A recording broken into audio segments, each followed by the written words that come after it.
Welcome to our monthly news video, where we bring you the latest updates and key developments in Australian migration. We're excited to share with you that we've published our 300th video. Our goal has always been to provide you with useful, reliable information for anyone looking to migrate to Australia. If you're considering applying for an Australian visa permanently, our YouTube channel is a valuable resource filled with free content to help guide your journey. You'll also find videos on specific topics such as how to find an employer to sponsor you, how to calculate your migration points, what visa options are available if you're 45 years or older. So don't forget to subscribe to our channel for the latest immigration news and insights on the best visa pathways to Australian PR. And a big thank you to our amazing community of 67,000 subscribers.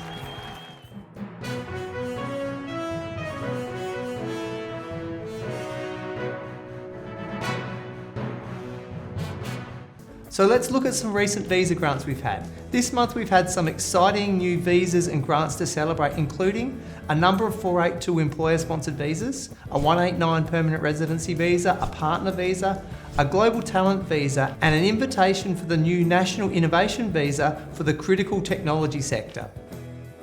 So it's a new financial year and a new migration year. July marks the start of the new financial year, which starts from the 1st of July 2025 and runs to the 30th of June 2026.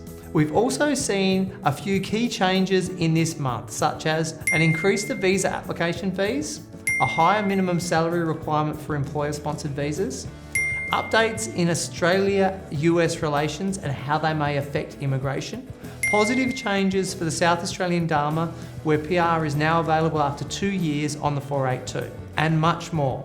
There's one big question that everyone's asking.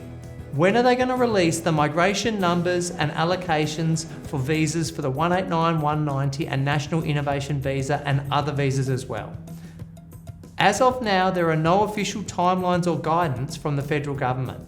Last year, the allocation of 185,000 places was announced on the 14th of May 2024. However, this year, the allocations still haven't been released, and without them, the states and territories cannot reopen for their expressions of interest. We're hoping for the announcements to be soon, and as always, we'll keep you posted on our videos and on TikTok. While you're waiting, make sure your English results and skills assessments have not expired, or get new ones if they have. DAMA updates. DAMAs are employer-sponsored labour agreements, usually for regional areas. They can have concessions or better criteria in terms of occupations, age, English and wage requirements. The South Australian DAMA. Great news for DAMA visa holders in South Australia. Applicants holding a 482 visa through the DAMA can now apply for the 186 permanent residency pathway after 2 years rather than the previous requirement of 3 years. This is fantastic news and will no doubt increase the interest in the SA DAMA. The DAMA program allows many applicants to apply up to the age of 55 years old. There are also concessions on salary with a 10% reduction to the TISMIT for many occupations. And there's English concessions as well. The South Australian DAMA was extended to the 30th of June 2026. There are almost 400 occupations including truck drivers, chef, winery worker, childcare worker, aged care and disability care workers, hospitality workers and much more. We hope that the other states also get the same changes so they can have 2 years to permanent residency through the DAMA. Please check our detailed videos on YouTube channel for explanations of the SA DAMA. Top 10 occupations for the DAMA from VETASSESS. VETASSESS has released the 10 most common occupations that they assess for the DAMA. The occupations are truck driver, aged or disability carer, retail supervisor, waiter, agricultural or horticultural mobile plant operator, fruit farm worker, barrister, accounts clerk, cafe and restaurant supervisor, and forklift driver. Far North Queensland DAMA. VETASSESS has been confirmed as the Skills Assessment Authority for the DAMA occupations including beef cattle farm worker, pharmacy sales assistant, swimming pool technician, taxi driver and many other occupations. Now moving on, there's a massive rise in people from the US wanting to move to Australia. There's an increasing number of Australians that are returning home from the US, leaving high-paying tech and science jobs. This is due to insecurity, burnout, and cuts to Donald Trump's administration, particularly the DEI, or Diversity, Equity and Inclusion, and science funding. With the Australians returning, they're often coming with their US partners and children. At the same time, American professionals, especially in software engineering, data and product roles, are actively seeking work in Australia, drawn by its lifestyle and more stable work environment. Recruiters have reported in a recent article a 350% increase in US applicants this year, with some candidates willing to accept pay cuts of up to $600,000. We've never had so many people from the US looking to move to Australia, either skilled individuals or also Australians that have a partner from the US. We used to get a few inquiries a year, now we're getting at least 2 inquiries from the US every week. So what are the key reasons for this exodus?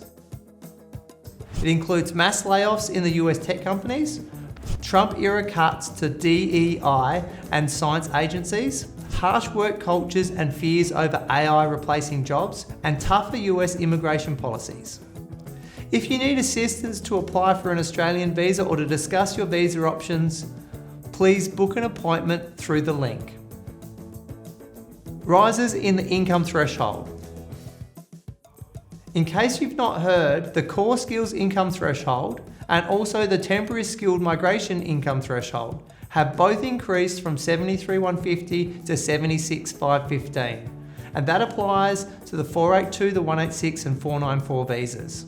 The specialist skills income threshold has increased from $135,000 to $141,210, and that applies to specialist skills streams of the 482 visa.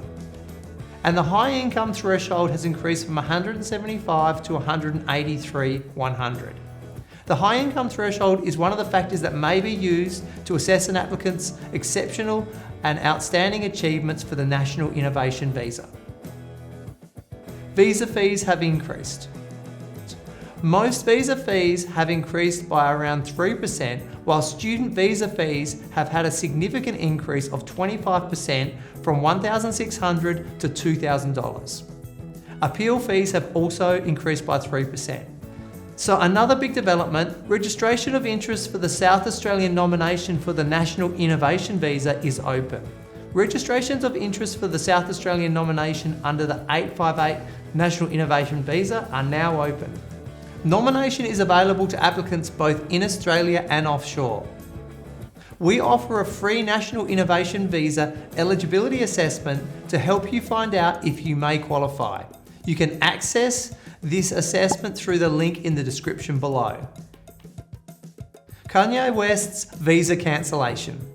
The Department of Home Affairs has cancelled Kanye West's Australian visa.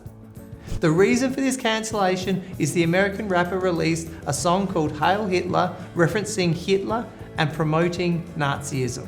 West is currently married to Bianca Censori, an Australian citizen from Melbourne. So the visa is likely to be a visitor visa to allow him to visit his wife's family in Australia. There are powers to cancel under the Migration Act, including through Section 116(1)(e) and Section 501. We predicted this might happen to Kanye West back in a 2022 article we published in relation to the cancellation of tennis superstar Djokovic's visa. If you hold an Australian visa and you have a social media account, be careful what you post. Climate change visa for Tuvalu. Nearly 1/3 of Tuvalu's population, a country island located in the Pacific Ocean, has applied for the new climate change visa to live in Australia due to rising sea levels. Under a groundbreaking agreement, Australia is offering 280 visa applicants per year to Tuvalu citizens. Over 3,000 people have already entered the ballot. Scientists warn Tuvalu may become uninhabitable within 80 years, with 2 of its 9 atolls already mostly submerged. Those were the main updates for Australian immigration news in July 2025. You can ask your questions or tell us the sorts of videos you want in the YouTube comments below. Once again, thank you so much for being part of our 300 videos. If you've made it to this point and you haven't subscribed yet, would really love you to support the channel. Hitting the subscription button helps us to make free content about Australian visas that might help you, your family and friends move to Australia. Thanks for watching. All the best.